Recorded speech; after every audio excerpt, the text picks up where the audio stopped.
Gaza മുനമ്പിനെ ചോര ചിന്തിയ തെരുവാക്കി മാറ്റിയ ഇസ്രായേൽ ആക്രമണം തുടങ്ങിയിട്ട് 1000 ദിവസം പിന്നിടുകയാണ്. കൂട്ടവംശഹത്യ, പട്ടിണി, അനാഥത്വം, കുടിയിറക്കൽ.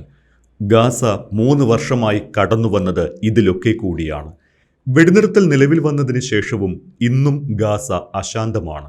2 ദശലക്ഷത്തിലധികം വരുന്ന ഗാസയിലെ പലസ്തീനികളുടെ ജീവിതം ഇന്നും അനിശ്ചിതത്വത്തിൽ. ഭൂരിഭാഗം ജനതയുടെയും വീടുകൾ തകർക്കപ്പെട്ടു. അവർ കുടിയിറക്കപ്പെട്ടു. മറ്റുള്ളവർ അവശേഷിച്ച കെട്ടിടാവശിഷ്ടങ്ങൾക്കിടയിൽ ജീവിക്കുന്നു.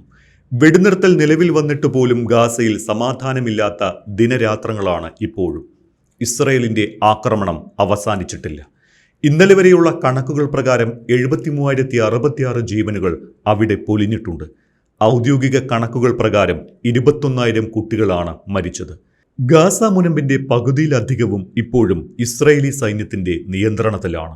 ഗാസയുടെ 70% തങ്ങളുടെ നിയന്ത്രണത്തിലാക്കുന്നതിനാണ് ഇസ്രായേലിന്റെ ശ്രമം. 2023 ഒക്ടോബർ 7 ഹമാസ് ഇസ്രായേലിൽ നടത്തിയ ആക്രമണവും തട്ടിക്കൊണ്ടുപോകലുമാണ് ഇപ്പോഴത്തെ പ്രശ്നങ്ങൾക്ക് തുടക്കമിട്ടത്. ഇസ്രായേൽ ഉന്നം വെച്ചത് ഹമാസിനെ മാത്രമല്ല, സാധാരണക്കാരെ കൂടിയാണ്. ഗാസ പിടിച്ചെടുക്കാനുള്ള അവസരമായാണ് ഇസ്രായേൽ ഹമാസിന്റെ പ്രവൃത്തിയെ ഉപയോഗിച്ചത്. ഗാസ മുനമ്പിലെ ഇനിയും അവസാനിക്കാത്ത ആക്രമണ പരമ്പര കുട്ടികളെ സാരമായി ബാധിച്ചിട്ടുണ്ട്.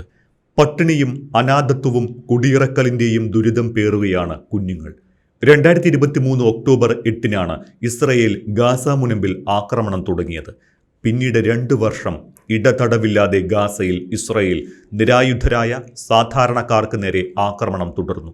2025 ഒക്ടോബർ 10 വെടിനിർത്തൽ പ്രാബല്യത്തിൽ വന്നു. പക്ഷേ ഇസ്രായേൽ സൈന്യം എന്നിട്ടും അടങ്ങിയിരുന്നില്ല. പല കാരണങ്ങൾ പറഞ്ഞ് ചെറുതും വലുതുമായ ആക്രമണങ്ങൾ തുടർന്നുകൊണ്ടേയിരുന്നു. ഇപ്പോഴും തുടരുന്നു. 2026 ഏപ്രിൽ വരെയുള്ള കണക്കുകൾ പ്രകാരം 21,000 കുട്ടികളുടെ ജീവൻ അവിടെ പൊലിഞ്ഞിട്ടുണ്ട്. അതിൻ്റെ 2 ഇരട്ടിയാണ് പരിക്കേറ്റ് ദുരിത ജീവിതം നയിക്കുന്നവരുടെ എണ്ണം. അതായത് 44,500 പേർ. വെടിനിർത്തൽ നിലവിൽ വന്ന 2025 ഒക്ടോബർ 10 ശേഷവും പ്രതിദിനം ശരാശരി 1 കുട്ടി വീതം ഗാസയിൽ കൊല്ലപ്പെടുന്നുണ്ട്. ഒക്ടോബർ മുതൽ ജൂൺ വരെയുള്ള യൂണിസെഫിന്റെ കണക്കുകൾ പ്രകാരം വെടിനിർത്തലിന് ശേഷം 265 കുട്ടികൾ കൊല്ലപ്പെടുകയും 400-ലധികം പേർക്ക് പരിക്കേൽക്കുകയും ചെയ്തിട്ടുണ്ട്. യുദ്ധം 2 സേനകൾ തമ്മിൽ അല്ലെങ്കിൽ വിഭാഗങ്ങൾ തമ്മിൽ നടക്കുന്നതാണ്. എന്നാൽ ആക്രമണം ഏറ്റുവാങ്ങുക എന്നതല്ലാതെ പ്രതിരോധിക്കാൻ പോലും കഴിയാത്ത ജനസമൂഹത്തെയാണ് ഇസ്രായേൽ ആക്രമിക്കുന്നത്. അതിനാൽ ഇതിനെ യുദ്ധം എന്ന് വിളിക്കാനാകില്ല. 2023 ഒക്ടോബർ 8 മുതൽ നടക്കുന്ന ആക്രമണത്തിൽ കൊല്ലപ്പെട്ടവരെയും പരിക്കേറ്റവരെയും കൂടാതെ 58,000-ലധികം കുട്ടികൾക്ക് മാതാപിതാക്കളിൽ ഒരാളെയോ അല്ലെങ്കിൽ 2 പേരെയുമോ നഷ്ടപ്പെട്ടിട്ടുണ്ട്.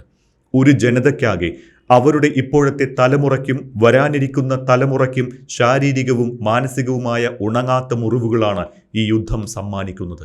ഇന്നും തീരാത്ത അനാഥത്വവും പട്ടിണിയും മാത്രം പറയാനുള്ള ഒരു തലമുറ. പോഷകാഹാരക്കുറവ് ബാധിച്ചത് ആയിരക്കണക്കിനും ലക്ഷക്കണക്കിനും മനുഷ്യരെയാണ്.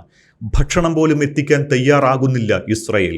മരിച്ച 21,283 കുട്ടികളിൽ 450 പേർ നവജാത ശിശുക്കളാണ്.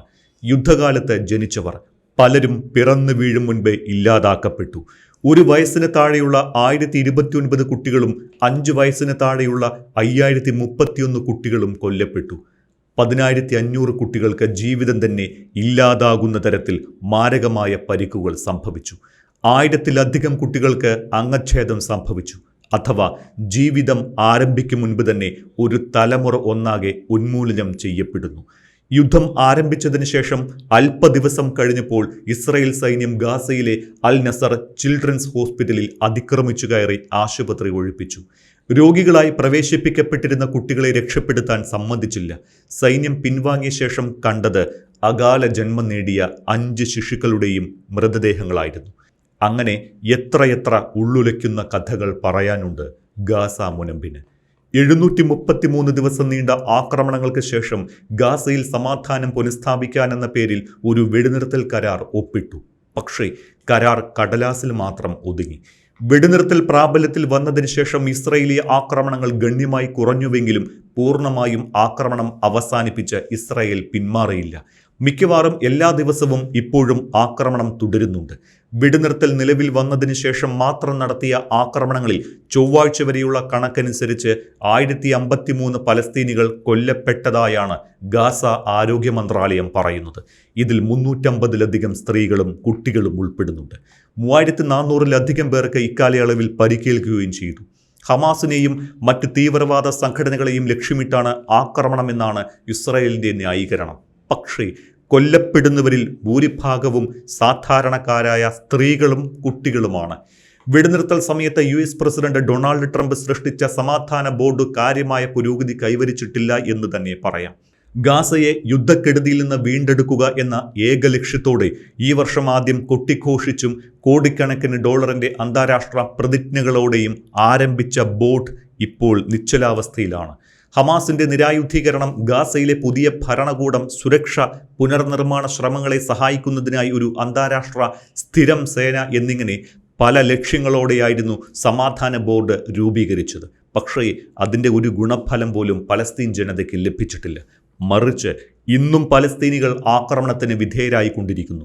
ജീവനും ജീവിതവും കയ്യിൽ പിടിച്ച് അവർ ഓടിക്കൊണ്ടേയിരിക്കുന്നു. ചുരുക്കത്തിൽ വെടിനിർത്തൽ കരാർ നടപ്പാക്കുന്നതിനുള്ള അടുത്ത നടപടികൾ സ്തംഭിച്ചിരിക്കുന്നു എന്ന് സാരം. മരുന്നുകൾ, ഇന്ധനം തുടങ്ങിയ മാനുഷിക സഹായങ്ങളിൽ വർധനവ് വരുത്തുക എന്നതായിരുന്നു വെടിനിർത്തലിന്റെ ലക്ഷ്യം. എന്നാൽ അത് സംഭവിച്ചിട്ടില്ല എന്ന് സഹായ ഗ്രൂപ്പുകൾ സാക്ഷ്യപ്പെടുത്തുന്നു. ഗാസയുടെ എല്ലാ അതിർത്തി കടന്നുള്ള വഴികളും കർശനമായി അടച്ചിട്ടിരിക്കുന്നു. ചിലപ്പോൾ അവ പൂർണ്ണമായും അടച്ചിട്ടിരിക്കുന്നു.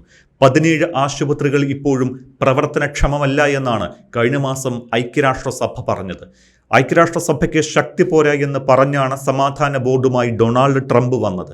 നിരവധി രാജ്യങ്ങൾ അതിൽ പങ്കാളികളാവുകയും ചെയ്തു. എന്നാൽ ഇന്ത്യ തന്ത്രപരമായ ദൂരം ഉറപ്പാക്കി. മാസങ്ങൾക്കിപ്പുറം ലോകം കാണുന്നത് സമാധാന ബോർഡിന്റെ തലപ്പത്തുള്ള ട്രംപ് തന്നെ ഇറാനുമായി യുദ്ധം ചെയ്യുന്നതാണ്. അതും പലസ്തീനെ വാസയോഗ്യമല്ലാത്ത ഭൂമിയാക്കിയ ഇസ്രയേലിനെ കൂട്ടുപിടിച്ച്. അതോടെ സമാധാന ബോർഡിന്റെ പ്രസക്തി തന്നെ നഷ്ടപ്പെട്ടു. ലോകത്തിന്റെ ശ്രദ്ധ ഗാസയിൽ നിന്ന് മാറാനാണ് സമാധാന ബോർഡ് രൂപീകരിച്ചത് എന്ന വിമർശനം അന്ന് തന്നെ ഉയർന്നതാണ്. അത് സത്യമാണ് എന്ന് ഗാസയുടെ ഇന്നത്തെ അവസ്ഥ മനസ്സിലാക്കി തരുന്നു. ഇറാനുമായി മുട്ടാപ്പോക്ക് ന്യായം പറഞ്ഞ് യുദ്ധം തുടങ്ങിയത് ഇസ്രയേലാണ്. അമേരിക്ക കൂട്ടുനിന്ന് എന്ന് മാത്രം. ഇസ്രയേലിന്റെ ഉദ്ദേശം ഗാസ പിടിച്ചെടുക്കലാണ്. അതിനുള്ള മറയാണ് ഇറാൻ യുദ്ധമെന്ന് ചില അന്താരാഷ്ട്ര വിദഗ്ധർ പറയുന്നു. 27-അംഗ സമാധാന ബോർഡിന്റെ പ്രവർത്തനത്തെക്കുറിച്ച് ഒരു അംഗരാജ്യവും ശബ്ദിക്കുന്നില്ല എന്നതും ശ്രദ്ധേയമാണ്. അമേരിക്ക അനുസരിക്കുന്ന ഒരു കൂട്ടം രാജ്യങ്ങളാണ് അതിൽ അംഗങ്ങളെ എന്ന് പല വിദഗ്ധരും ചൂണ്ടിക്കാട്ടിയതാണ്. ഗാസ വിഷയത്തിലും ഇറാൻ യുദ്ധത്തിലും ഐക്യരാഷ്ട്രസഭയുടെ അശക്ത നിലപാട് കാര്യങ്ങൾ ഇസ്രയേലിനെ കൂടുതൽ എളുപ്പമാക്കുന്നു. കഴിഞ്ഞ ഓഗസ്റ്റിൽ ഗാസ സിറ്റിയിൽ ക്ഷാമം പ്രഖ്യാപിച്ചിരുന്നു. എന്നാൽ വെടിനിർത്തലിന് ശേഷം ഗണ്യമായ പുരോഗതി ഉണ്ടായതായി ഭക്ഷ്യസുരക്ഷാ വിദഗ്ധർ പറയുന്നുണ്ട്. ഗാസയിലെ പട്ടിണിയെക്കുറിച്ച് അവിടെയുള്ള ഒരു കടയുടമ പറഞ്ഞ ഒറ്റ വാക്യത്തിൽ അതിൻ്റെ തീവ്രത വെളിവാകും. യുദ്ധത്തിന് മുൻപ് ഞങ്ങൾക്ക് എല്ലാം ഉണ്ടായിരുന്നു, ഇപ്പോൾ ഞങ്ങൾക്ക് ഒരു കഷ്ണം കഴിക്കാൻ കൊതി തോന്നുന്നു എന്ന വാക്കുകൾ ഗാസയിലെ വിശപ്പിൻ്റെ, പട്ടിണിയുടെ, ദുരിതത്തിൻ്റെ ആഴം വെളിപ്പെടുത്തുന്നതാണ്.